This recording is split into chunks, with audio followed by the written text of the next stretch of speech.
Not because they can't, but because most people don't realize they need to.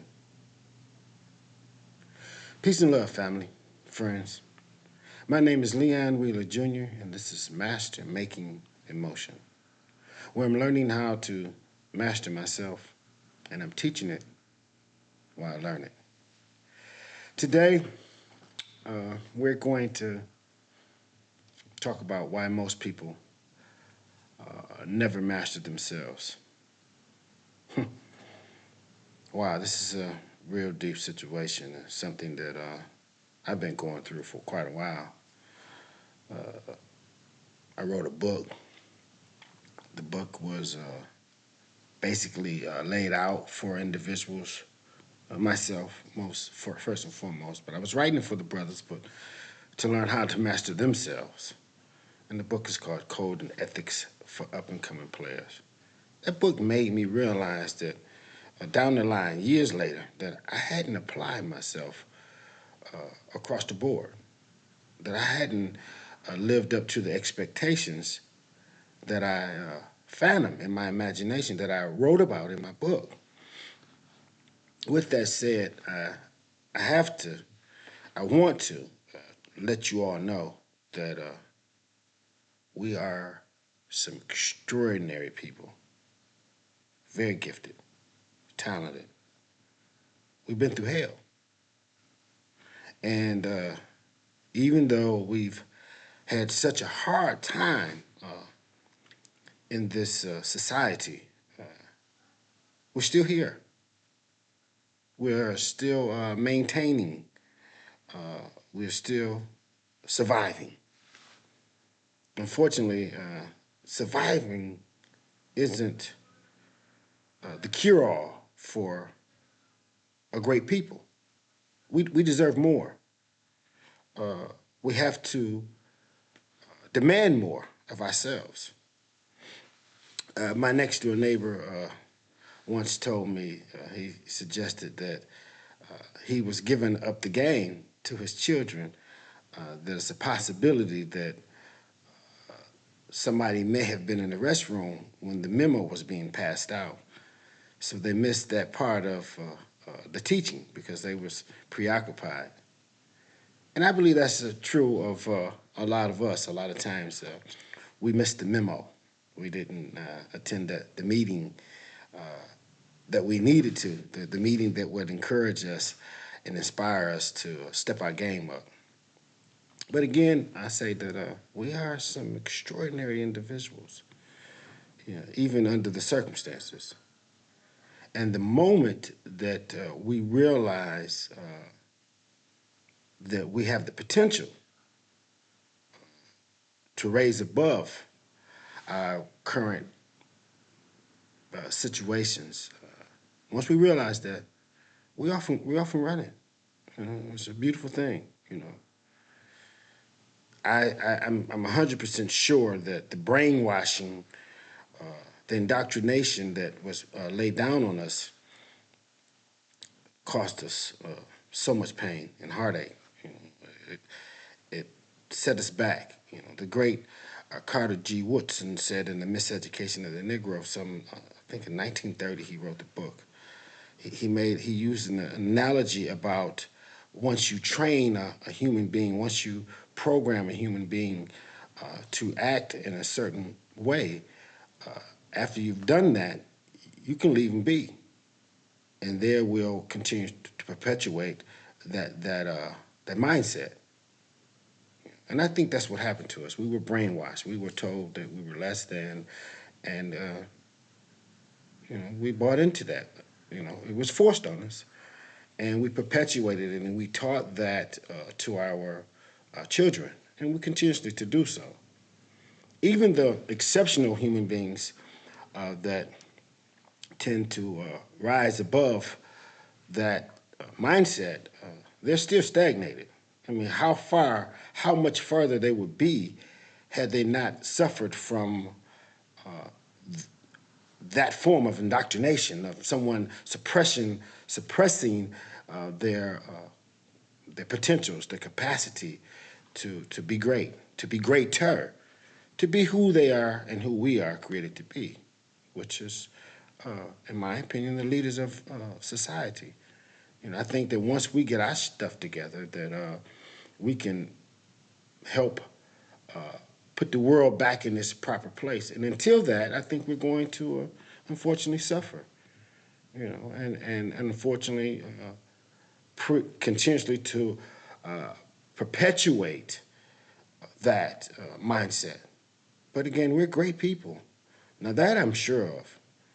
I'm sure about that because again, no one could have endured what we have and still be able to create some, I mean, to have such an effect on civilization, on society.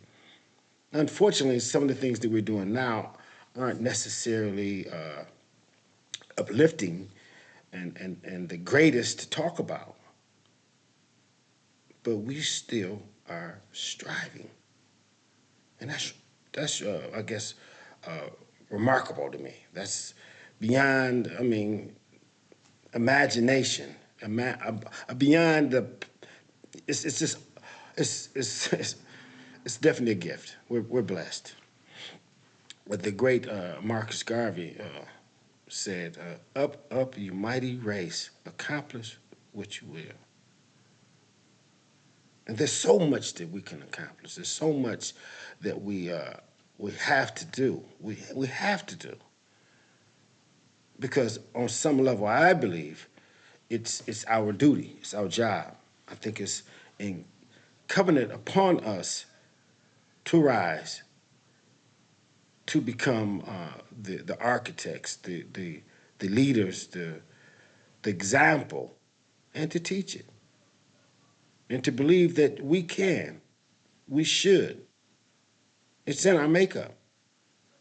They wasn't able to dumb it down. They wasn't able to, I think what they did is they cemented a lot of our potentials. They